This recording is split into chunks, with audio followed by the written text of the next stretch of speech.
అన్నమయ్య జిల్లా సుండుపల్లి టీడీపీలో వర్గ విభేదాలు భగ్గుమన్నాయి. నీటి సంఘం ఎన్నికల్లో టీడీపీ నేతలు ఘర్షణ పడ్డారు. సుబ్రహ్మణ్యం, జగన్మోహన్ రాజు వర్గాల మధ్య తోపులాట, వాగ్వాదం జరిగింది. ఇరు వర్గాలపై లాఠీచార్జ్ చేసి చెదరగొట్టారు పోలీసులు.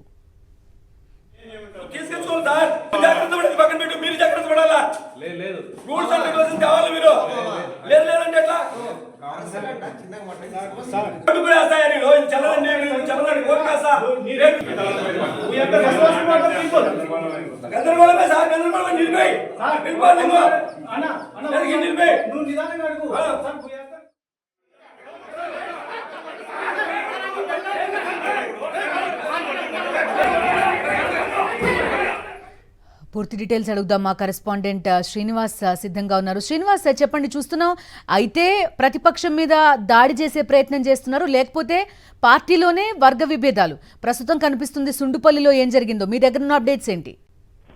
పార్టీలో విభేదాల్లో భాగంగానే వీళ్ళు కొట్లాడుతున్నటువంటి పరిస్థితి స్పష్టంగా కనిపిస్తుంది. పింఛ ప్రాజెక్టు నీటి సంఘానికి సంబంధించి ఇటు తెలుగుదేశం పార్టీలోనే సుగవాసి సుబ్రహ్మణ్యం ఎవరైతే రాజంపేటకు పోటీ చేశారో తెలుగుదేశం తరఫున ఆయన, అదేవిధంగా జిల్లా సంబంధించినటువంటి అధ్యక్షుడు జగన్మోహన్ రాజు, వీళ్ళ రెండు వర్గాల మధ్య కూడా గత కొంతకాలంగా విభేదాలు జరుగుతున్నాయి. ఇద్దరు పోటాపోటీగా ఈ నీటి సంఘం ఎన్నికల్లో వైఎస్ఆర్సీపీ వాళ్ళు ఎవరు లేకపోయినప్పటికీ వీళ్ళిద్దరే పోటీలో నిలబడి కొట్లాడుకున్నటువంటి పరిస్థితి స్పష్టంగా కనిపిస్తుంది. మొత్తం మీద అయితే భారీ ఎత్తున రెండు వర్గాల మధ్య ఘర్షణ జరిగినటువంటి నేపథ్యం ఇక్కడ మనం ఒకటి గమనించవచ్చు. ఒకటి, వైఎస్ఆర్సీపీకి సంబంధించినటువంటి నాయకుల మీద జిల్లా వ్యాప్తంగా రెండు జిల్లాలు, ఉమ్మడి జిల్లాకు సంబంధించి ఒక భయానక వాతావరణం కల్పించి వాళ్ళు పోటీ చేయకుండా చేయటం అనేది జరుగుతుంది. అదే జరిగింది అక్కడ. ఆ తర్వాత ఈ తెలుగుదేశం వాళ్ళు చేస్తున్నప్పటికీ కూడా ఈ తెలుగుదేశంలో కూడా వర్గ విభేదాలు బహిరంగమై ఈ వర్గ విభేదాల్లో వాళ్ళకు వాళ్ళే కొట్టుకుంటున్నటువంటి పరిస్థితి కూడా మనకి ఏదైతే ఈ పింఛా ప్రాజెక్టు ఎన్నికల్లో మనం చూడొచ్చు. ఇంకొకటి, వాళ్ళ అధికార దర్పణ ఏ విధంగా ఉందనేది కూడా ఈ సంఘటనతో మనం చూడొచ్చు. పోలీసులు లాఠీ చార్జ్ చేస్తున్నారు.